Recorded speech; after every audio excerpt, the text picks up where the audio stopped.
దేవుని బిడ్డలారా, ఈ సాయంకాల సమయంలో ప్రభువుని ఆరాధించడానికి వచ్చిన మనము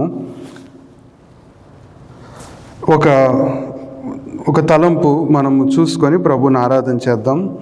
ఈ 63వ కీర్తనలో దావీదు రాజుగా ఉన్నప్పుడు రచించిన కీర్తనని అంటూ ఉంటారు. అయితే 8వ వచనంలో ఒక మాట మనం చూస్తున్నాం. నా ప్రాణము నిన్ను అంటి వెంబడించుచున్నది, నీ కుడి చేయి నన్ను ఆదుకొనుచున్నది. The closeness and the nearness of god. నా ప్రాణము నిన్ను అంటి వెంబడించుచున్నది.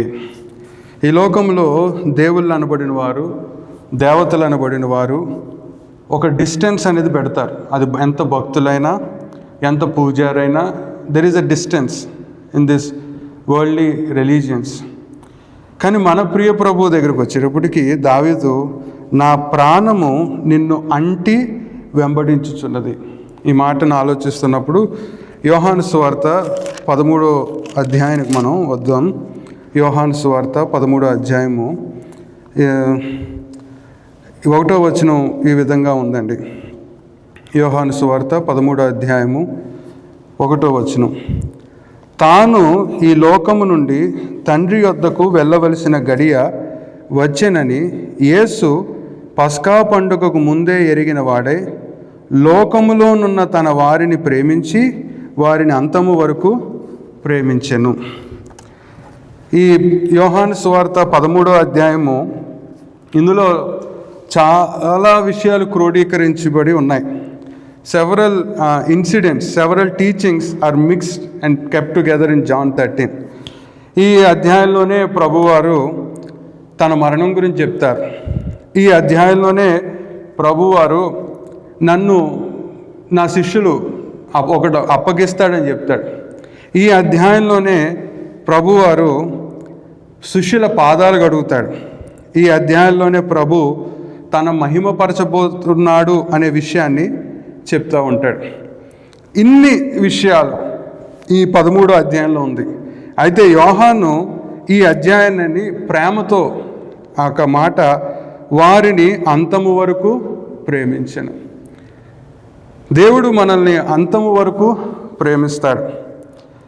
ఇక్కడ ఇంత గందరగోళం జరుగుతుంది 13వ అధ్యాయంలో. ఇంత యేసు ప్రభు పరిస్థితి ఆలోచించండి. ఆయనను కొన్ని గంటల్లో అమ్మడానికి ఒకడు పనిలో ఉన్నాడు.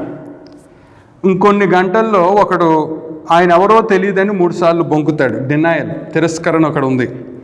ఒకడేమో ఆయన అప్పగిస్తూ ఉంటాడు. ఇంకొంత సమయంలో శిష్యులందరూ ఆయన విడిచి పారిపోతూ ఉంటారు.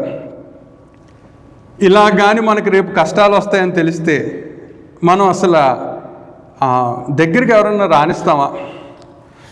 దూరంగా ఉండు, పిల్లల మీద పడితే దూరంగా ఉండండి, మనం అవాయిడ్ చేస్తాం. ఎందుకంటే మనకి పీస్ లేదు, మనకి సమాధానం లేదు, మనకి నెమ్మది ఉండదు. రేపు నీకున్నవన్నీ నష్టపోతావు, నీ దగ్గర ఉన్నాయన్నీ వెళ్ళిపోతాయంటే మనం నాకు దూరంగా ఉండు. భార్య వచ్చినా భర్త వచ్చినా నాతో మాట్లాడద్దు, నాకు పీస్ లేదు, దూరంగా ఉండండి అంటాం. ఇలాంటి గందరగోళ పరిస్థితి ప్రభువారికి ఉంది ఇక్కడ. అయితే 23వ వచనానికి ఒకసారి రండి. ఇలాంటి పరిస్థితులు 23వ వచనంలో, ఆయన శిష్యులలో యేసు ప్రేమించిన ఒకడు యేసు రొమ్మున ఆనుకొనుచుండెను. ఆరాధనను యోహాన్ చాలా చక్కగా ఒక లైన్లో రాసేశాడు. ఆయన శిష్యులలో యేసు ప్రేమించిన ఒకడు యేసు రొమ్మున ఆనుకొనుచుండెను. ఇది అధ్యాయం ప్రేమతో మొదలైంది, మధ్యలో ప్రేమ కనబడుతుంది, ముగింపులో కూడా ఒక చోట ప్రేమ అనే మాట ఉంటుంది. ఆయన శిష్యులలో ఒకడు యేసు రొమ్మున ఆనుకొనుచుండెను. నిజంగా ఈ ఆయన నియర్నెస్ ఆఫ్ గాడ్, యేసు రొమ్మున ఆనుకున్నాడు. దావీదు ఏమంటాడు, నా ప్రాణము నిన్ను అంటుకొని ఉన్నది అన్నాడు. ఇక్కడ యేసు తన రొమ్ము మీద ఒక అతన్ను రెస్ట్ తీసుకునేటట్టు చేశాడు. Someone is leaning on the bosom of heart of the lord. అసలు ఆయన నామానికి సార్థకం చేసేసాడు. యెషయా గ్రంథం 9వ అధ్యాయంలో ఏమంటాడు? సమాధాన అధిపతి, ఆశ్చర్యకరుడు, ఆలోచనకర్త. ఇక్కడ ప్రభువారిని వదిలేస్తారు కొద్ది నిమిషాల్లో. ఆయన దగ్గర నుంచి పారిపోతారు శిష్యులు. కొంతమంది ఆయన్ని అమ్మేయడానికి ఒకడు సిద్ధపడుతూ ఉన్నాడు. రాయబారాలు జరుగుతూ ఉంది ఓ పక్కన. ఇంకో పక్కన ప్రభువా నీకు అది దూరం అవునుగాక, ఎవరన్నా నీ దగ్గరకు వస్తే ముందు నా ప్రాణాన్ని అంటాలన్న వాడు 3 సార్లు ఆయన ఎవరో తెలియదని బొంకుతాడు పేతురు. కానీ ఇక్కడ ప్రభువారు Yohanu he's showing before he's going to the cross, he's showing the heart of the lord. సిలువకు వెళ్ళే ముందు, మరణాన్ని ఆయన అనుభవించే ముందు, శ్రమలను వహించే ముందు, ఆ ముందు he's opening the heart of Jesus. మనమైతే దూరంగా వెళ్ళిపో, నా దగ్గరికి ఎవరు రావద్దు, నేను ఒంటరిగా వదిలేయండి నన్ను, ఎందుకంటే నీ మరణం ఎలా ఉంటుందో ఆయనకి తెలుసు, రేపు ఆయన ఎవరు కొడతాడో ఆయనకి తెలుసు, ఆయన మీద ఉమ్మి వేస్తారని తెలుసు, ఆయన తన్నుతారని తెలుసు. తెలిసి కూడా అలాంటి పరిస్థితుల్లో ఒక శిష్యుడిని ఆయన మీద గుండెల మీద పెట్టుకొని అసలు ఆ మాట యోహాను ఏమంటాడంటే, యోహాను నేను ప్రేమించిన ఆయన తన పేరు అక్కడ ఎక్కువగా రాసుకోడు యోహాను సువార్తలో. తనను ఎలా పరిచయం చేసుకుంటాడంటే, దట్ ఈజ్ వాట్ వర్షిప్. తనను ఎలా పరిచయం చేసుకుంటాడంటే యేసు ప్రేమించిన ఒకడు అంటాడు.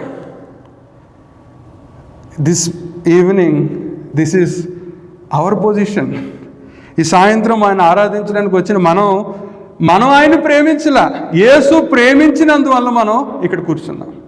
యేసు ప్రేమించడం వల్ల ఈరోజు మనం ఆయన బల్ల దగ్గరికి వెళ్తాం. యేసు ప్రేమించడం వల్ల మనం ఆయన రోజు నా ప్రభువా నా దేవా అని ఆరాధన చేయడానికి మనం సిద్ధపడుతూ ఉన్నాం. ఆయన యేసు ప్రేమించిన వాడి పరిస్థితి ఎలా ఉందంటే, యేసు రొమ్మున ఆనుకొనుచుండెను. ఈ ఉదయం ఒక ఆయన గార్డెన్ శ్రమల గురించి మాట్లాడుతూ ఉన్నాడు. శ్రమలు దేవుణ్ణి ఎరగని వాడికి వస్తున్నాయి. దేవుణ్ణి ఎరగని వాడికి ఉద్యోగం పోతుంది, దేవుణ్ణి నమ్ముకున్న వాడికి ఉద్యోగం పోతుంది. దేవుణ్ణి ఎరగని వాడికి వీసా పోతుంది, దేవుణ్ణి నమ్ముకున్న వాడికి వీసా పోతుంది. But what makes difference is the nearness of God. వాడు ఉద్యోగం పోతే దేవుడి దగ్గరికి వెళ్ళి ట్రాన్సాక్షన్స్ చేసుకుంటాడు. నాకు ఉద్యోగం నీకు ఇంత డబ్బు ఇంత మొక్కు తీర్చుకుంటాను, అది transaction. But this is relationship. నాకు ఉద్యోగం లేకపోయినా పర్లే, డబ్బులు లేకపోయినా పర్లా, నువ్వు నాకుంటే చాలు ప్రభువా. యోహాను అక్కడ అంత గందరగోళంగా ఉంది, అంత దారుణంగా ఉంది, అన్నీ గజిబిజిగా ఉన్నాయి. కానీ యోహాను వచ్చి ఆ సమయంలో ఆయన దగ్గర నెమ్మది పొందుతున్నాడు. ఆ సమయంలో ఆయన దగ్గర రెస్ట్, ఆ మాట ఇంగ్లీష్లో అయితే రెస్ట్ అని ఉంటుంది. He's leaning on the bosom of God and he's resting. ఏమండి, మన చుట్టూ పరిస్థితులు ఎలా ఉన్నా, మన చుట్టూ ఇంట్లో గందరగోళాలు ఉన్నా, చెప్పుకోలేని సమస్యలు మనల్ని వెంటాడుతున్నా, ఈ సాయంత్రం మనం కూడా యోహానులాగా యేసు ప్రేమించిన శిష్యుడు ఆయన రొమ్మున ఆనుకొనెను. You know, worship is not singing loudly, worship is not shouting, worship is resting in him. నాకు నువ్వు ఉన్నావు. మన పాటల్లో ఆయన నా వెలుగు, ఆయనే నా కోట, ఆయనే నా ఆశ్రయదుర్గం అని ఎందుకు పాడతామంటే, వాట్ ఎవర్ మే హ్యాపెన్. యోహాను యొక్క ఆ కాన్సెప్ట్ చూడండి, that is because he's near to the lord.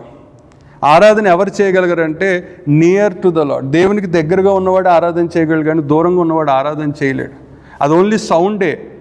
కానీ దేవుని దగ్గర ఉండి ఆయన మీద ఆయన రొమ్మున ఆనుకున్నవాడే వర్షిప్ చేయగలడు. కాబట్టి ఈ సాయంకాల సమయంలో దావీదు ఏమంటాడంటే, నా ప్రాణము అంటుకొని ఉంది.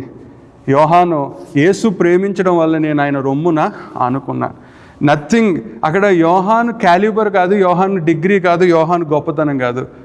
దేవుడు అనుమతించబట్టి యోహాను ఆయన రొమ్ము మీద ఆనుకున్నాడు. ఈరోజు ఆయన అనుమతించాడు కాబట్టి, ఆయన అంత గొప్ప దేవుడై ఉండి ఆయన మనల్ని తృణీకరించలేదు, కానీ మనల్ని ఆయన ఆనుకున్నాడు. అందుకని ఆ ప్రభుని మన దగ్గరికి తెచ్చుకున్న ప్రభుని, హీ బ్రాట్ us నియర్. మనం వెళ్ళి ఆయన దగ్గరికి వెళ్ళాలి, ఆయన మన దగ్గరికి వచ్చి మనల్ని ఆయన భుజం మీద వేసుకున్నాడు. కాబట్టి అలా దగ్గరికి చేర్చుకున్న ప్రభువుని జ్ఞాపకం చేసుకుంటూ ఆరాధన చేద్దాం.